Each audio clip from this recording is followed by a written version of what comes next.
Мен қысқаша айттым, урмалык төрағалық кылуучу. Мен процесс башталганда сизден өтө көп өтүнүп кеткенди. Ушул жерде турган айыптаушыларга дагы тилекке каршы бүгүн мына экинчи, үчүнчү жолу өзгөрүп отурат. Сиз тарыхта каласты, эгерде ушул улуун деланы артка кайтарсаңыз деп, биз акталышыбызды каалабайбыз.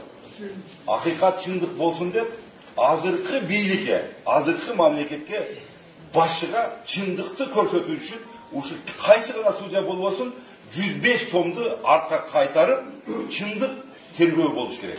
Ошондо акыйкаттык келип чыгат. Себеп дегенде, эмне үчүн? 3-4 адамды камоо менен Кыргызстандын тагдыры чечилбейт. Биз дайыма, мен өзүм да айта турган болсом, 30 жыл, 35 жыл Кыргызстанда бир гана максатым болгон. Кайсы гана мамлекет башчысы болбосун, Кыргызстанда тынчтык, туруктуулук болсун деп. Эл менен бирге болууну чечкенмин. Азыр дагы ошондон эч качан тайбайм. Сизден мен көптөн көп суранып кетем. Сиз эгерде каласызбы же башка өткөзүп бергенде дагы бул кылмыш деланы ачык көрсөңүз, ойдан чыгарып токулган жомокта. Бул жерде кимдер отуруш керек? Кашкар, Опунбаев, Салиев, башкалар отуруш керек да? Алар эмне кылып жүрөт? Мына Койташ окуясы боюнча, урматтуу төрагалық кылуучу. Койташ окуясы боюнча мен үстүндө 31 том толду. Бүгүнкү күндө кана Кашкар? Жок, таба албай атат. Менин үй бүлөмдү уулумдан бери бардыгын алып келип отурат.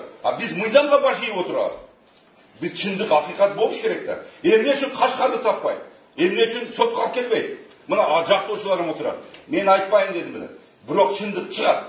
Акыры келет. Анан урматтуу, мен өтө сыйлайм. Кулушев Курманкулду. Ооба, кыйынчылыкта өскөн. Сиздер айтып барыңыздар. 105 томду 5 томун окусун. Бул жерде чындык жазылган.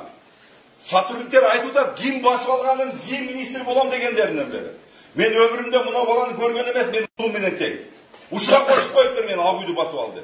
Бир сүйлөшпөсөм, ооба мен жүргөмүн, ким менен жүргөм? 14 партиянын лидерин көргөмүн. Мен көргөзмөндө бар бардыгы. Бардыгы лидерлер турган. Мен чындыкты элге айткамын. Мен ошондо айткамын, Кашкар коркпой чык, жекеме-жеке сүйлөшөлү деп.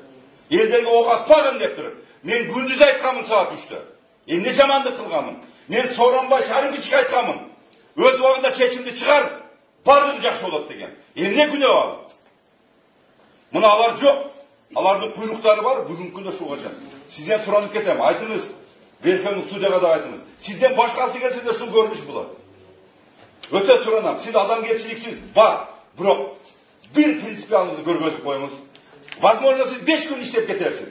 Бирок сизден калган бала чакаңыз өмүр бою кыргыз эл айтып жүрөт. Азыркы кылган бийлигиңизге да жакшылык болот. Возможно, азыркы мамлекет башчылары муну окуган жок, мен билем. Эч ким окуган жок. Бардыгы билет. Бирок ички иштер министрлиги тергегенде бул жерде.